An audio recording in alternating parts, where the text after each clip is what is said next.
Thank you so much for inviting me to do this and turning my timer on. I also, so I just wanted to thank Teachers Discovery and everybody there. Aaron, you've been so great helping me. And Alicia, I love that presentation. If you're listening, it was super helpful. So I'm just going to go into what I'm talking about today, which is using stories and readers and any sort of text to teach French and Spanish, which is what I teach, but you could use this probably with any language. And probably I'd say any level, some of these ideas. I do teach, I have taught middle school through high school. So I've taught AP level. I've also taught total beginners. And I actually do teach in middle school now. And so my students are very much beginners. So that's sort of my what I'm leaning towards in talking to you tonight. But perhaps you can take some of these ideas and use them for any level, really. I so I I just, I've always used stories and books, little readers. I think readers have become much more popular than they were when I started teaching, and it was hard to find books to use. And now there's just a lot of options, and Teachers Discovery has a lot of readers to use that I use. So anyway, I started teaching using a textbook, and I found that textbooks were just really just sort of boring and you don't teach in a linear fashion. So I found them to be just hard to deal with kind of. We'd be jumping all over. They were really heavy. They were students wouldn't like them. They had all this extra stuff in them that really wasn't that useful and they were really expensive. And I think I just thought this is not working. So I leaned towards using stories and short books. And I've always done that. And that could even be comics. It could be any poems, any kind of text. So what's important for me is that they supplement and they support textbooks. So if you have a textbook, that's okay, but I think it needs to be supplemented with something else. They're really user friendly. They're small, they're compact. Kids can write in them. There's space for notes. I always say to my students, this is a book you should be writing in. Write in the margins, underline words, write little questions that you have. Just mark it all up. And I encourage them to write in it. And I do have students who do buy their books. So that is an advantage. I know that some kids can't write in their books, but if possible, it's better, I think, if they can. They're not that expensive, but to be able to write in their books. They provide a great context for language structures and vocabulary and idiomatic expressions. So that's what I love about readers and any text. You can teach a concept like adjective agreement, and when you see it actually live in a story, in a sentence, it just becomes much more authentic, and it's being really used to explain in that language. They also help to develop reading and writing skills, obviously. They can really be great for stimulating speaking, especially at the beginning levels. It's great for designing questions and asking questions, answering questions, dialogues, interviews, monologues. There's also geographical, cultural details that you can talk about.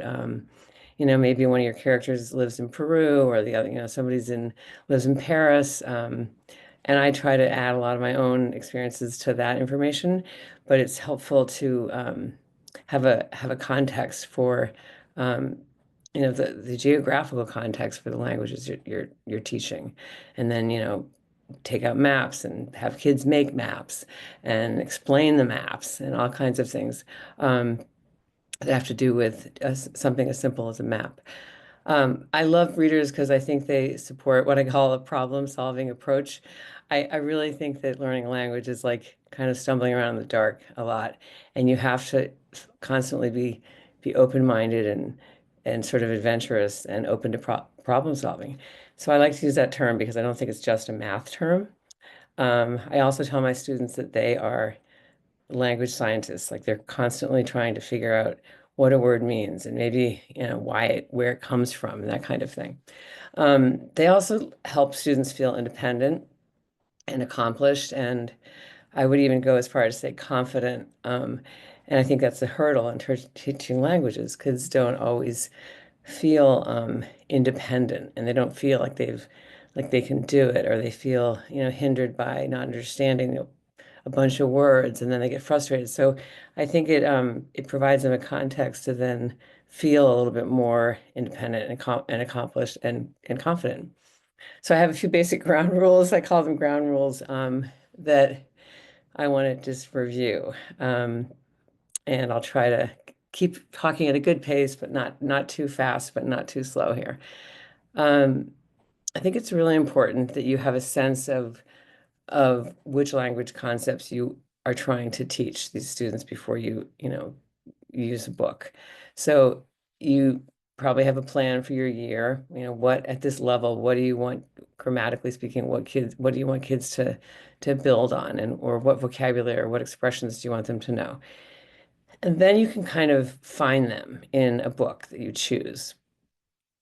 So you want to make sure that you have some sense of where you're going with the book that you're choosing in terms of what what structures you want to teach to help kids build their foundation of language. You also want to make sure that basic sufficient languages has been taught to them before they actually open a book. This is maybe a little bit more for beginners, but you don't want them to open a book and be completely lost and have no idea what they're looking at. What's exciting is when they actually see something as basic as a verb that they've seen before, or a sentence that they can actually read because they've learned the concept of a verb, and maybe they learn prepositions and they know how to string them together. And that's kind of interesting.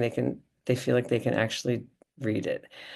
Um, always feel like you should choose a text that's relatively easy for students to read. And I think that touches a little bit on what Alicia was talking about, is that, you want students to feel engaged in the reading. You don't want it to be so hard that they just can't make it through. And you want it to be easy for them so they feel successful.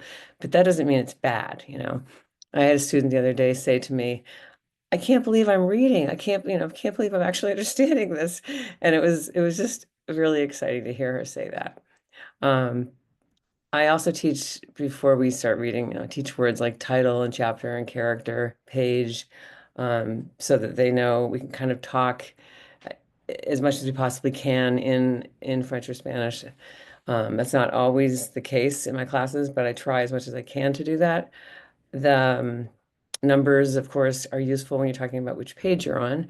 I think numbers are a hard thing to teach because you never know when you're going to need, you know, certain numbers. And so it's kind of a good way to, in some small way, review numbers. I would encourage you to use readers in every class until the book is finished, because it's important to have continuity of the story.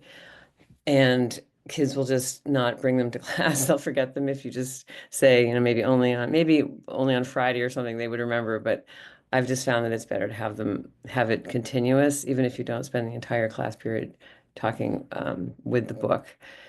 Um, I demonstrate how to annotate the book and why that's important. Teach them how to use the glossary.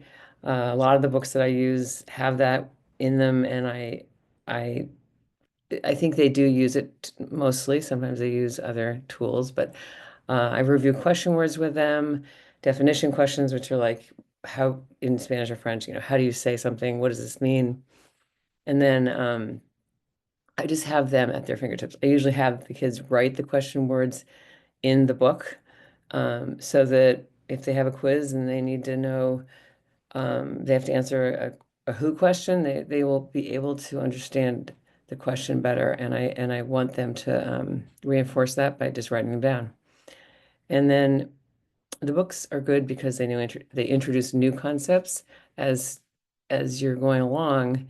You can introduce maybe like some sort of comparative structure, and that's in the book, and you haven't seen it before. So that's how you kind of get them to learn it.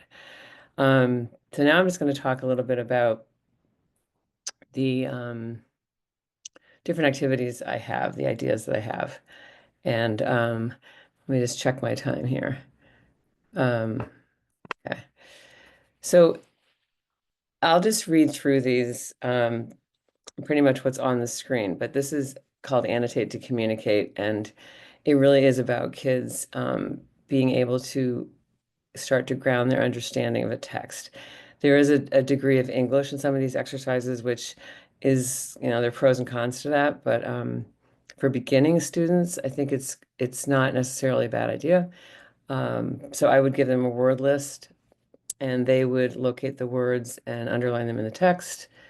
And then they would search them up in the glossary and then go back and write what the words mean in the text. And then we would read the passage out loud in the target language. And then if you want to, you could have them translate it out loud in English, going from the language to English. And I think that this seems a little tedious maybe, but I found that students actually do engage in this activity, and they because it helps them understand what they're reading, and it is like they're problem solving. So the next one I often do is called a sentence search, and they are also grounding their understanding of the text.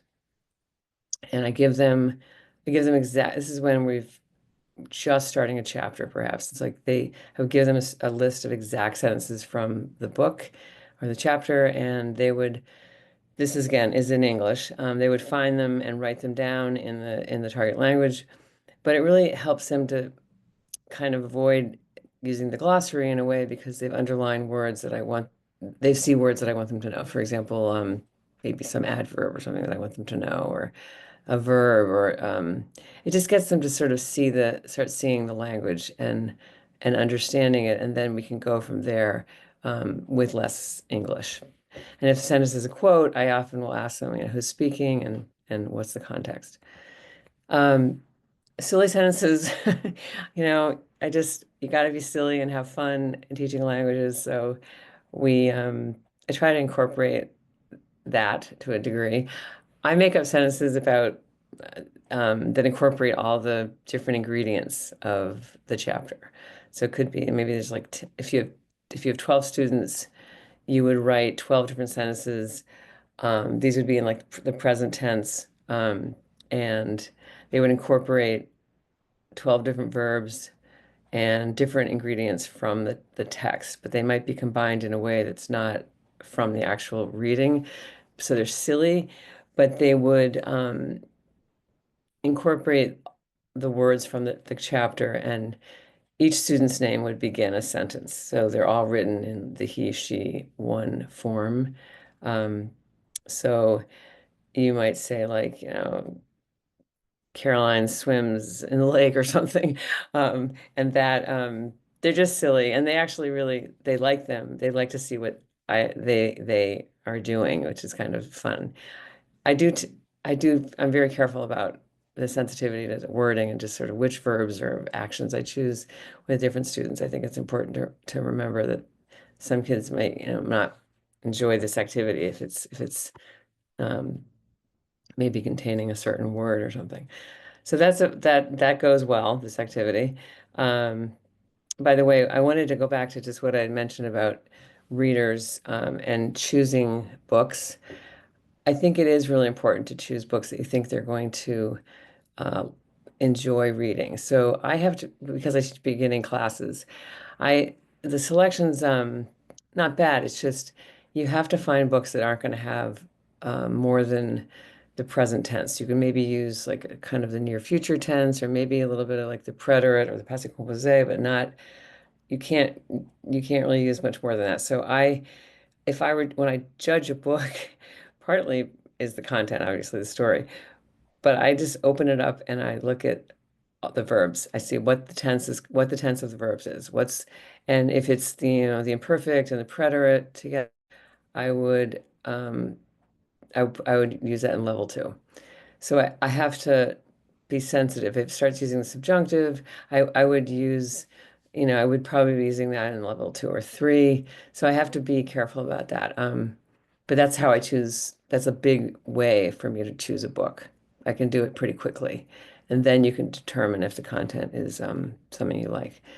So anyway, let's go back to the activities. To tell the story is I just read a sentence from of the book with dramatic flair, kind of exaggerate it, add emotion. I vary the tone of my voice. I pause. And before I do this, I make sure that students understand the sentence.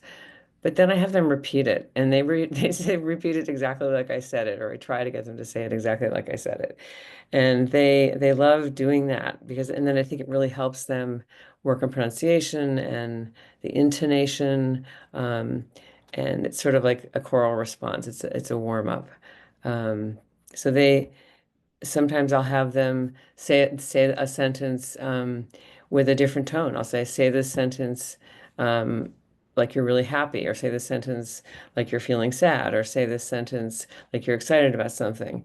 And it just engages them into actually looking at the words of the sentence and understanding them and the value of tone and emotion when you're talking.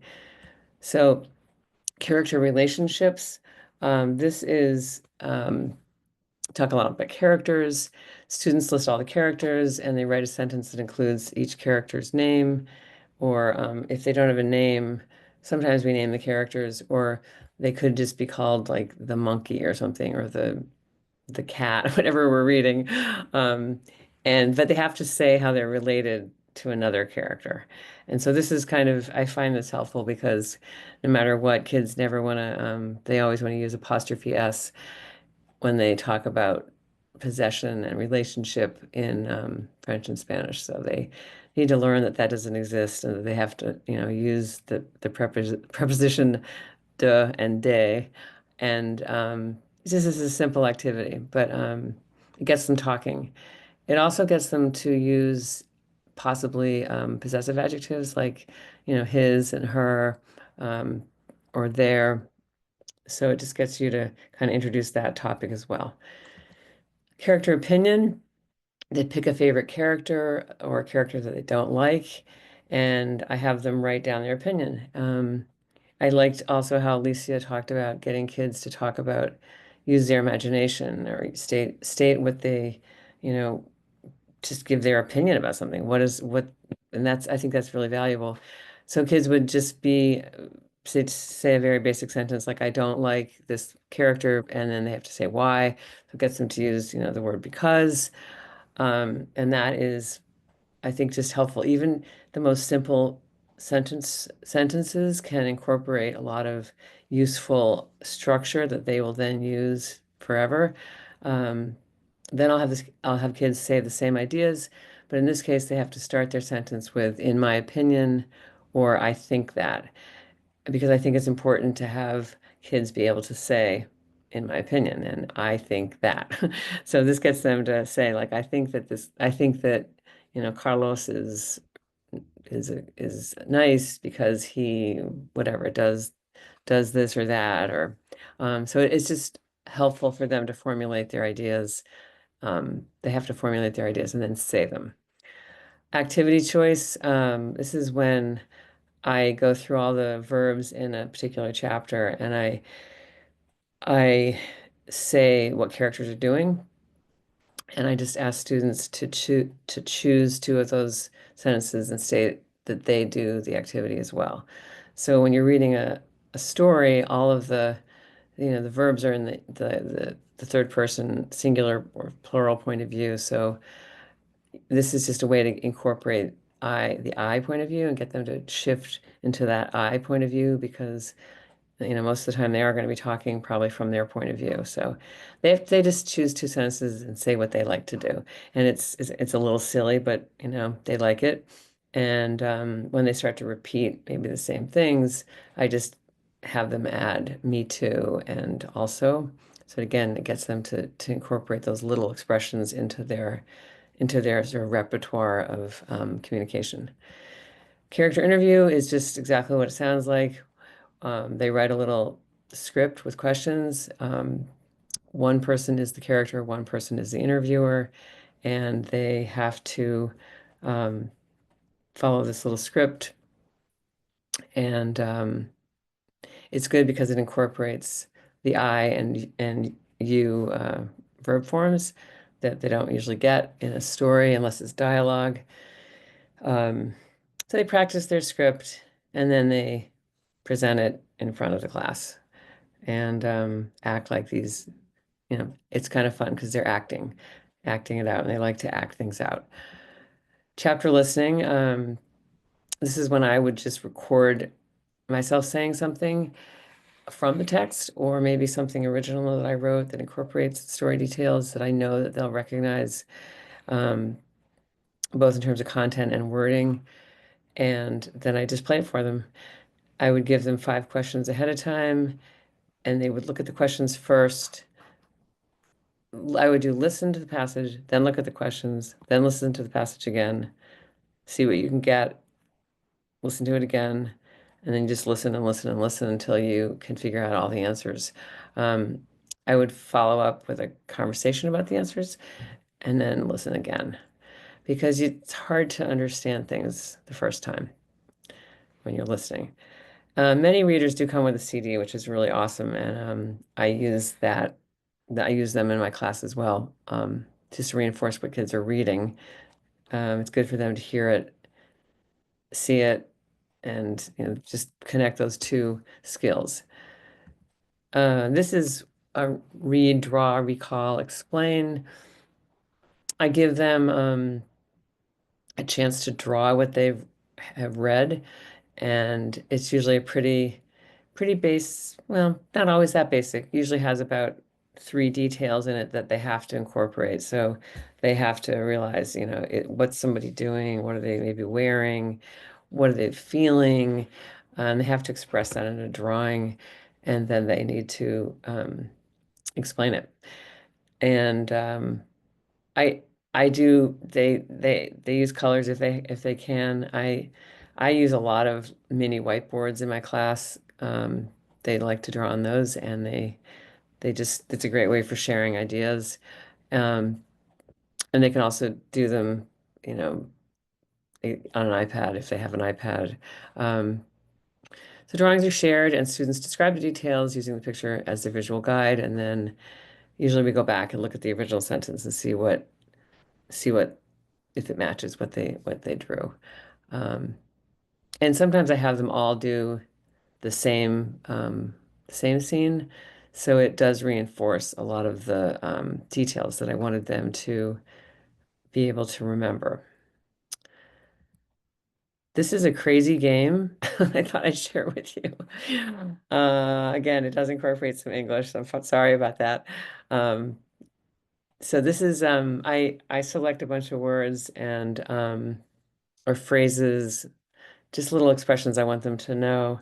And I type up a list and I hand them the list. They cut it up into little pieces, like little pieces of paper, words on each piece of paper. And then they spread them out on top of the desk or wherever they're sitting. They work in a pair and they face each other standing up. And they have all the words all spread out in front of them, not in any order at all, just totally mixed up. They're not words facing either student. They're just in a big mess. And I just say something in English and they start with their hands behind their back. And then I just say the word in English and they grab for it. And once they grab it, that's theirs. They got a point. And this can get very competitive um, but it's fun. They're standing up, they're moving around, they're working with somebody else. They're learning, reinforcing the words that they've been reading. Um, and I think they actually really enjoy it. Question build, this is kind of a classic for language teachers, but it's a great way to review question words, which they definitely will need. Um, so I write informational statements about what they've read, and they're really just answers to questions. And when they read my statements, they decide what question word would have been the start to that. What would have been the question word that would have been the question to get the statement. So if I say like, Carlos swims in the lake, I'll just say it in English. The question could have started with who. It could have started with um, where. It could have started with what. So they come up with different explanations, and then they write the question that they have in their mind in the target language. Um, and then at the end, we answer the questions if you want to with the original statements. But it's good for them to have to write out a question and formulate their ideas because the question structure can be really, the word order can be really different in another language, and it's hard because in English we use like does and do, and that doesn't exist in French and Spanish, so it's confusing. But I think it's good for them to practice writing out a question and then having to answer it. Uh, Character postcard. This is they choose a character, they write a little note in the present tense usually. You could do this in different tenses. Um, you could use the preterite, passé composé. Um, and they describe where they are. Usually it's present tense because they're saying where they are and what they're doing and how they feel, what the weather's like, and any details about their situation. Um, and if they want to, I let them add additional details that might make it a better story or funny in some way. Um, nothing too crazy, but I'll look at what they wrote and I'll give them some feedback and they'll make their little edits and then they'll write their message on the back of a card and they'll design a postcard and they'll be able to share, they send each other their postcards. So they each get a postcard from a fellow student that has a message on it about a character. This is a little bit hard. This is called Repeat Please, but I've tried it and it works. Students write a very short sentence about the story, the reader, or whatever you want to call it, a chapter, and very short sentence. It can be, it should be a pretty original sentence. It might incorporate some stuff from the text. The first student says their sentence while the other ones are listening. So you have to listen pretty carefully. The second student has to repeat the first sentence and then add theirs. And the last student, people, some kids do volunteer to go last. They have to say all of the sentences. Um, and they usually get some help along the way if they can't remember them all, which is kind of challenging. And then another student is writing them down while we review all the sentences. And it's just another way to get them to talk and to look and to listen, write, understand. This is a live scene. So I choose a scene from the story. Um, I did this with a book about a couple that was in the Amazon, and they had a situation where their boat tips over, and I had my students act this out. We actually went outside and we pretended that we were in a boat on the Amazon, and they loved it. I give them dialogue parts on flashcards, and I number the flashcards, so it's a very interactive exercise. The students read the dialogue, each saying the number. They're numbered in order, so number one would go, number two would go, and then we change cards. Everybody takes a new card, and we just repeat the dialogue again. And then we probably do that about 4 times. And so each student is acting out a different dialogue piece on whatever card they've gotten. So everybody gets a different card each time. But they're listening to each other and they're understanding it better as we say it over and over again. And then eventually the dialogue is understood 100%. And you can incorporate props and things to make it a little bit more fun for kids.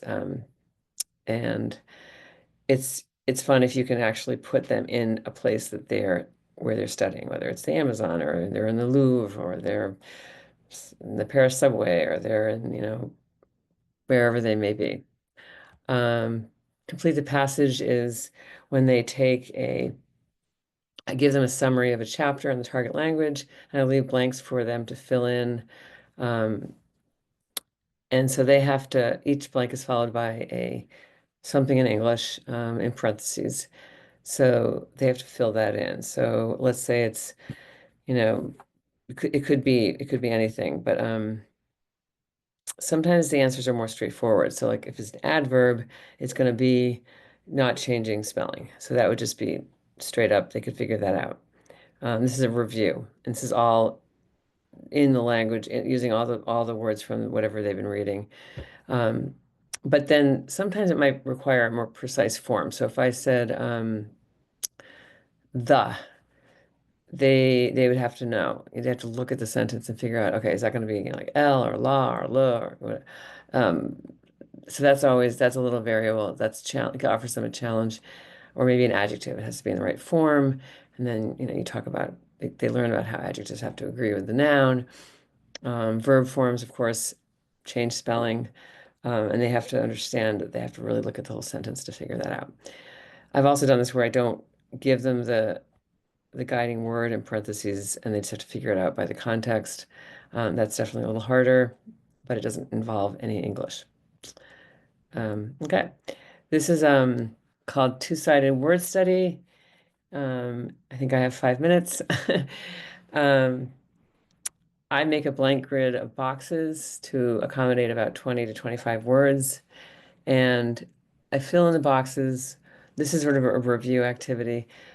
I fill in the boxes again with different things I want them to be able to recognize. It could be a noun, it could be an adverb, it could be a little sentence, it could be a little expression. And so on one side, I have all of these things in, let's say, Spanish. And then on the other side, the exact same boxes are on the other side.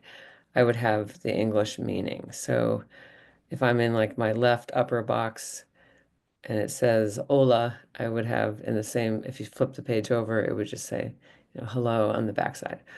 So I would say Spanish up. Students have all the Spanish words facing them, and I would just say a word in English and they would have to find that word. And then I just usually have them cross it out with a little like a diagonal line as they hear it. Um, and then you can turn it over and say English up, and you say the words in Spanish, or French or whatever language you want. And they have to find the word. Just sort of a quick review study tool.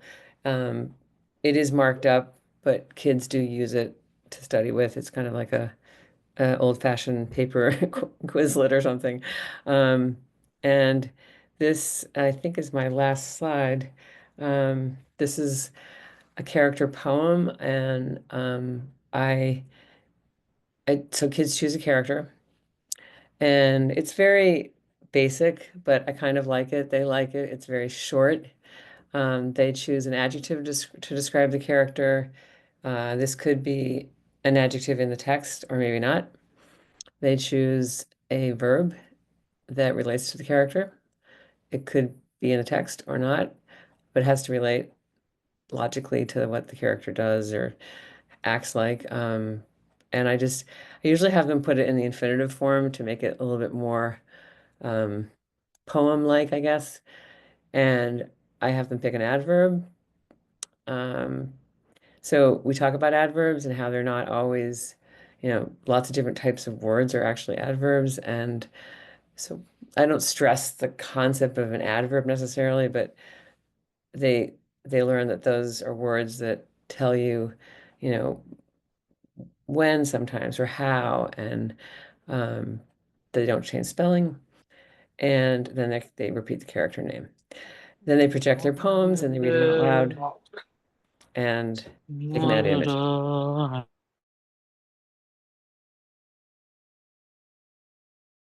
I'm so sorry, Laura. I accidentally muted you when I was trying to mute the other person.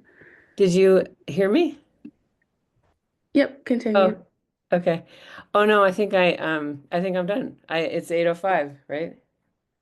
8:03. Um, so I think I was just finishing up talking about the poem, and now I can't go back here. Wait a second. There you go. Um, did you hear me talking about this?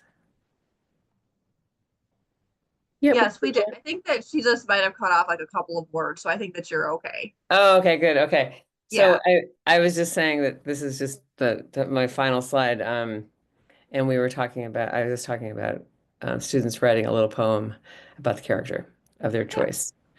So wait a second. Um, okay. All right. So I'm just turning my timer off.